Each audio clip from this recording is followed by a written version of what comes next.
Assalamualaikum warahmatullahi wabarakatuh. Baik, di pertemuan ini selanjutnya kita akan bicara tentang sistem peradilan pidana dan fase peradilan pidana.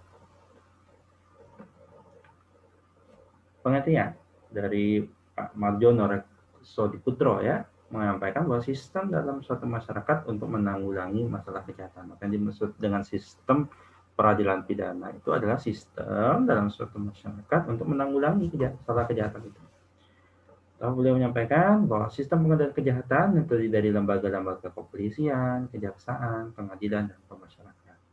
Nah, gitu ya. Jadi bicara penegakan peradilan pidana ini, penegakan hukum pidana ini dalam satu sistem gitu ya, satu hal yang tersistematis gitu ya, bukan yang sifatnya asal, yang sifatnya sporadis gitu ya, tapi satu yang tersistematis.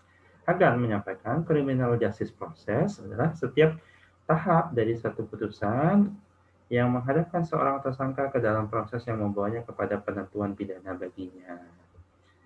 Ya.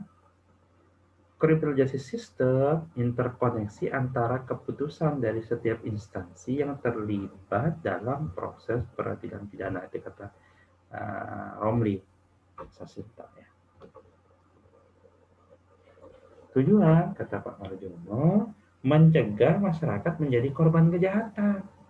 Yang pertama. Yang kedua, menyelesaikan kasus kejahatan yang terjadi sehingga masyarakat puas bahwa keadilan telah ditegakkan, yang bersalah tuh dipidana. Mau seringnya korban teriak tegakkan keadilan.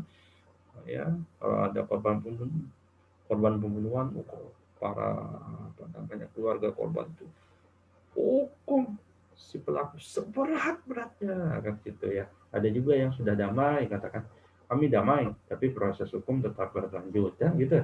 Itu sebenarnya kan dibutuhkan ada rasa keadilan ya, ingin dipuaskan dari masyarakat kita. Juga yang ketiga, mengusahakan agar mereka yang pernah melakukan kejahatan tidak mengulangi lagi kejahatannya. Jadi bicara bukan hanya tentang bagaimana pencegahan, bagaimana proses hukumnya, juga ketika mendapatkan satu putusan itu atau hukuman itu, si pelaku itu dicegah untuk bisa berbuat kejahatan lagi. Ada kita mengenal ada lembaga pemasyarakatan. Nah, dia siap dimasyarakatkan kembali. Gitu. Jadi orang baik gitu harapan. Kita beranjak mulai dari paradigma itu. Hal yang menjadi titik tolak dalam SPP, sistem peradilan pidana. Packer misalnya menyampaikan ada crime control model, ada due process model. Asumsi yang sama itu ex post facto law. Kedua, kewenangan terbatas pada aparat ya. Juga pelindungan hukum dan yang fair bagi si pelaku. Mari kita lihat dalam skema ya. Di skema ini dijelaskan crime control model itu dia represif, ya, sifatnya represif. Kalau berkaitan dengan efisiensinya dia seleksi yang tersangka cepat kita cari tersangka yang mana yang itu fokus sebagai ya kita lihat ya speed ya, jadi kecepatannya tuh efisien, modelnya tuh efisien ya. Titik beratnya itu pada kualitas temuan fakta sehingga dia mulai dari presumption praduga bersalah. Jadi diduga bersalah dulu sehingga ini apa namanya si penegakan hukumnya itu bersalah sehingga cepat diproses begitu. Cuma memang ini kan seakan berat sebelah tuh si tersangka betul-betul dianggap salah di awal. Gitu. Jadi ada due process model, dia sifatnya preventif tuh, bukan represif. Lalu dia proses harus dikenakan agar tercegah penyalahgunaan. Jangan sampai penegakan hukum itu malah melahirkan satu kejahatan baru. Gitu. Gimana pun pelaku, entah dia benar atau salah, ya terduga pelaku entah dia benar atau dia salah, itu juga masyarakat yang harus dilindungi hukum. Gitu. Sehingga ada presumption of innocence. Praduga tidak bersalah. Kesalahannya kapan dia dianggap salah? Itu ketika hakim ya, nanti yang memutuskan dia bersalah.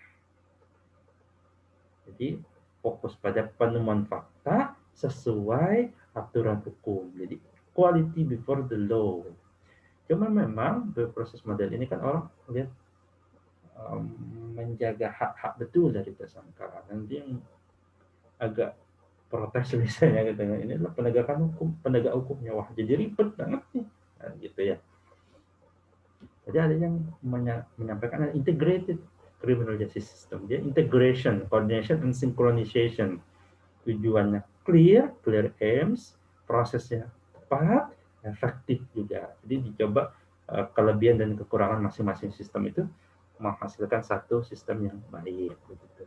Lalu kita lihat nih, gimana di sistem peradilan pidana di Indonesia.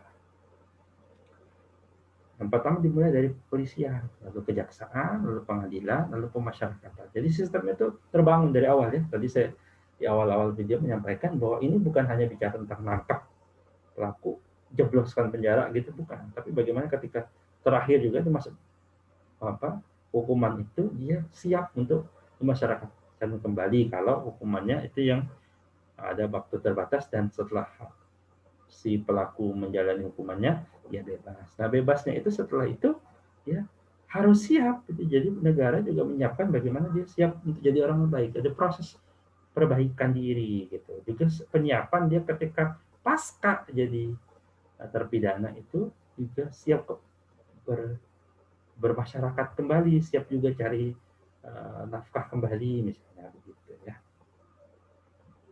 Jadi kepolisian itu proses penyelidikan dan penyidikan, nanti kan kita bahas setelah pertemuan-pertemuan berikutnya, fokus ke penuntutan itu bagaimana, lalu proses persidangannya seperti apa, gitu. Lalu nanti di masyarakat kan proses di eksekusinya gitu dan sebagainya nanti di akhir. Baik, ini ada fase sekarang prosesnya. Proses itu kan dimulai dari penyelidikan. Kalau ditemukan fakta-fakta, ditemukan bukti-bukti, tetapkan ada tindak pidananya, ditemukan ada tidaknya tidak pidana, naik jadi proses penyidikan. Selesai di kepolisian, dilimpahkan ke kejaksaan untuk dilakukan proses pra penuntutan dan penuntutannya. Nah, di pengadilan itu proses pemeriksaan sidang, sampai nanti ada putusan pengadilan tingkat pertama. Kalau belum puas, salah satu pihak atau keduanya bisa naik banding ke pengadilan tinggi. Masih belum juga, nanti ada proses terakhir di Mahkamah Agung. Ada kasasi, ada proses kepentingan hukum, ada peninjauan kembali. Nah, kalau di proses pertama tadi, ya dari laporan, ada pengaduan atau hasil penyidikan polisi. Ini tingkat polisi ini yang pertama ya. Ya kita coba lihat ya baik-baik. Jadi pertama itu kan proses di polisi tadi. Bisa dari laporan, bisa ada pengaduan, bisa juga polisi sendiri yang melihat hasil penyidikannya gitu ya, hasil temuannya gitu, tertangkap tangan misalnya gitu ya. Nah ini dari Polri ini melakukan penyelidikan dan penyidikan. Kalau tidak terbukti, tidak terpenuhi di SP3 penghentian penyelidikan, penghentian penyidikannya SP3 berhenti. Kalau ada ditemukan, ya, ajukan ke JPU, jaksa penuntut umum. Tapi kalau nanti di sini tidak juga, tidak ternyata tidak cukup bukti atau apalah semacam-macamnya, macam-macam ya, misalnya terdakwa tersangkanya meninggal dunia atau apalah gitu. Nah, itu ada SKPP sama nih ya, berhenti juga prosesnya. Tapi kalau lanjut nih ke pengadilan. Pengadilan negeri. Putusannya tuh ada 3 macam aja tuh, bebas, lepas, atau dihukum. Bedanya apa? Nanti akan kita bicarakan di bagian putusan. Ini sama saja sama yang tadi, dikelirkan saja. Silahkan kalau ada yang nanti mau ditanyakan, dikomentari, silahkan disampaikan di kolom komentar.